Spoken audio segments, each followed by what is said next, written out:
right, so here's your new dishwasher. You must be excited. I am. All right, we're going to start with our hot water supply to the dishwasher. Okay. You got a pipe right here that feeds hot water to the kitchen sink. It has a shutoff like this. What I'm going to do is I'm going to replace this shutoff with one that looks very similar, but it has two branches. This one will go off to the kitchen sink, this one to the dishwasher. Now I've got the water shutoff down in the basement, and I just need to break these connections.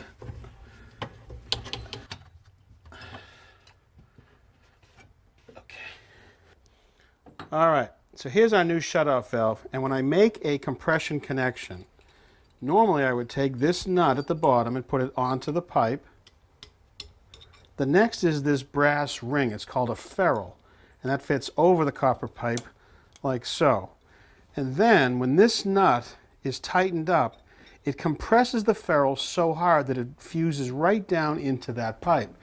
Now, on this existing pipe, we already have a ferrule and a nut, and that ferrule is fully compressed into the pipe. So I'm going to reuse this nut and ferrule with our new valve and tighten it up. All right, I'm going to just make the connection with the old kitchen sink supply hose onto the new valve on one of the branches. Okay. So why do I need a valve there? Well, you really want to have shutoff valves onto every single fixture for service. Someday, the faucet will need repair or the dishwasher.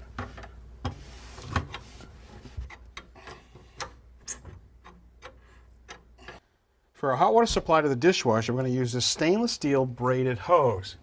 Now on our shutoff valve right here, we have a nut and a ferrule on the branch. We're not going to use this nut and ferrule either, because the hose actually has a nut that's already on it.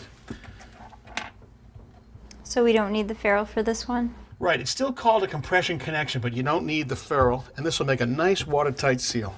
Next thing we're going to pay attention to is the discharge hose from the dishwasher. Now normally, if you had a garbage disposer, there's a branch right on the side where this thing fits perfectly, but you don't.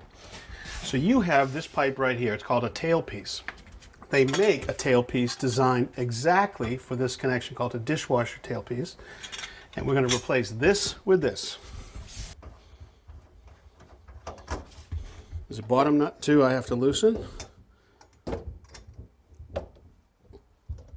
Now at the top, we have a gasket we're going to add right here. It's a special top gasket, fits right there, and the nut comes up. But I still need a nut at the bottom, so just hold on to that piece. I'm going to actually reuse this nut. Now this nut has a nut and a gasket all in one. That'll fit right here, and we are ready to reconnect it.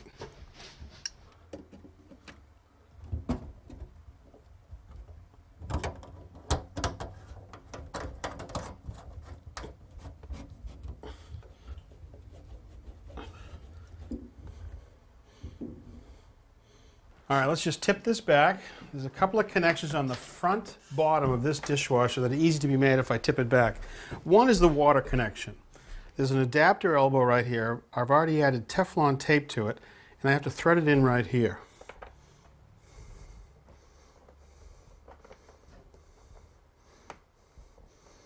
Okay.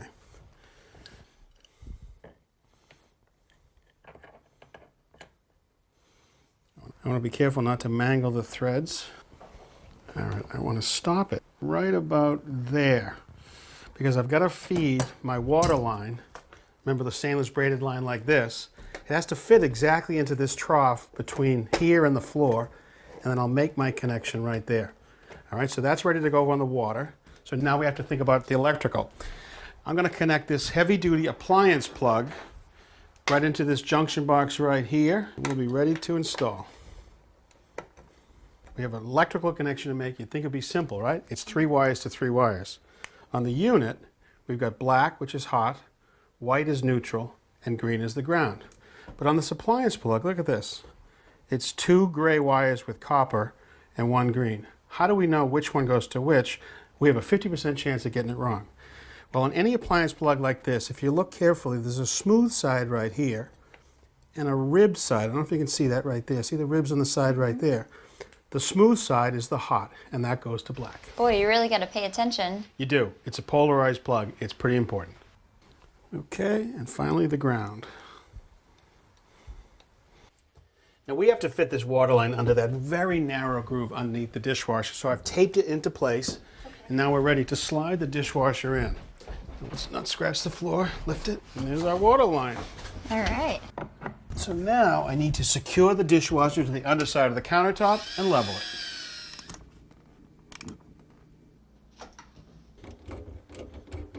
All right, so that clamp is tight.